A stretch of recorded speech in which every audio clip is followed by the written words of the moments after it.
गणपती बाप्पा मोरया, मंगलमूर्ती मोरया. उद्या गणरायाचं आगमन होणार आहे मित्रमैत्रिणींनो. तर तुम्ही तयारी करतायत ना? नक्कीच करा. मित्रांनो, काय आहे माहिती आहे, एखाद्या नेत्याच्या शेजारी राहून नाव बनवायला वेळ लागत नाही.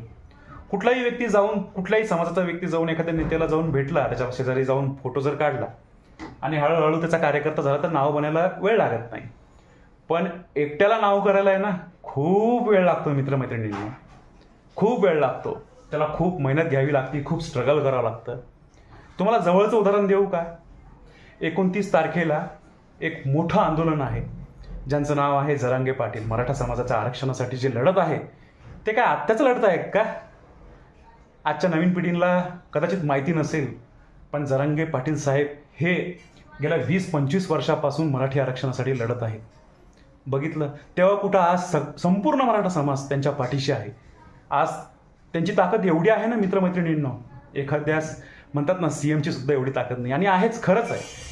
त्यांनी विचार केला तर काहीही होऊ शकतं, कारण त्यांचा पाठबळ काही साधारण नाही आहे, कोटीनी आहे, कोटीनी.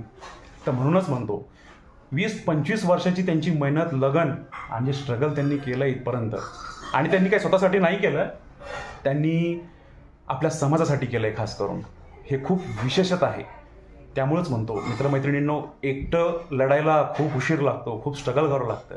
एखाद्या नेत्याच्या शेजारी उभं राहून कार्यकर्त्याला काय वाटतं, होतोय फेमस, आपल्याला त्याचं काही जळण नाही किंवा काही वाईट नाही त्या गोष्टीचा, पण त्याला सोपा मार्ग म्हणतात त्या गोष्टीला.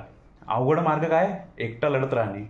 आणि मग ज्यावेळेस त्या एकट्याची ज्यावेळेस सक्सेस त्याच्या पायथ्याशी आली ना, तर मग बघा, त्याला त्याच्या आजूबाजूचेच नाही तर त्याला संपूर्ण महाराष्ट्राचीच नाही तर संपूर्ण भारताचे लोकही ओळखायला लागतात. त्याला म्हणतात एकट्याचं स्ट्रगल. धन्यवाद. गणपती बाप्पा मोरया, मंगलमूर्ती मोरया.